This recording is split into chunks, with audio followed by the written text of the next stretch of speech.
राज्यात भोंदूबाबा अशोक खरात प्रकरण चर्चेत असतानाच पुण्यामध्ये सुद्धा एका भोंदूने औदुंबर गडदे असे या भोंदूचं नाव आहे आणि या भोंदूने एका 42 वर्षीय महिलेवरती लैंगिक अत्याचार प्रकरणाची घटना जी आहे ते घडलेली आहे।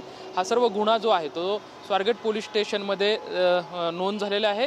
42 वर्षीय असलेल्या या भोंदूबाबा औदुंबर गडदे या भोंदूने एका महिलेला तिचं आणि त्याच्या पतीचं पटत नसल्यामुळं तुमचं पटवून देतो, त्याचबरोबर ती दुसरी गोष्ट म्हणजे जो काही रक्कम आहे ती जर मला दिली तर त्याचा दुप्पट परतावा मी तुला देतो असं आम्हीच दाखवून जवळपास 50,55,000ची फसवणूक जी आहे ती या महिलेची केलेली आहे।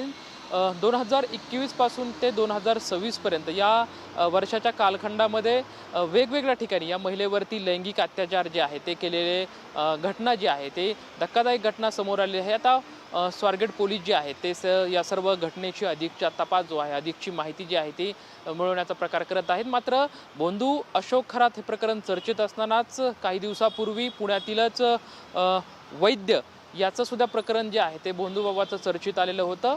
स्वारगेट पोलीस स्टेशनमध्ये आता सध्याचा हा प्रकार जो आहे तो गुन्हा नोंद झाला आहे। मात्र मांजरी पोलीस स्टेशनमध्ये सुद्धा ऋषिकेश वैद्य नावाच्या एका भोंदूच्या विरोधात गुन्हा नोंद झाला होता आणि त्याच्यानंतर आता पुण्यामधली ही दुसरी घटना जी आहे ती उघड होताना आपल्याला दिसत आहे की आता या प्रकरणामध्ये काय नक्की धागेदोरे लागत आहेत किंवा काय अधिकचा तपास आहे। कारण की माणगाव असेल किंवा लोणार असेल अशा वेगवेगळ्या भागांमध्ये या महिलेवरती लैंगिक अत्याचार जे आहे त्या भोंदूबाबाने लॉजवरती नेऊन केलेले आहेत। त्यामुळं आता अधिकचा तपास पोलिसांकडून जो आहे तो केला जात आहे आणि यामधून काय निष्पन्न होतंय तेही पाहणं तितकंच महत्त्वाचं ठरणार आहे। मात्र आता अद्यापही हा जो भोंदू आहे औदुंबर गडदे हा पोलिसांच्या हाती लागलेला नाही। मात्र पोलिसांकडून हा अधिकचा तपास घेऊन त्याला ताब्यात घेऊन या संदर्भातली सविस्तर माहिती असेल किंवा सर्व जो तपास आहे तो घेतला जाईल। मात्र जी धक्कादायक घटना जी आहे ते महाराष्ट्राच्या संस्कृतीला काळीमा फासणाऱ्या अशा घटना विशेष म्हणजे पुण्यासारख्या ठिकाणी या गुन्ह्याची नोंद झालेली सध्या आपल्याला पाहायला मिळत आहे। कॅमेरामॅन विकी चव्हाण सोबत लक्ष्मण जाधव, टीव्ही मराठी, पुणे।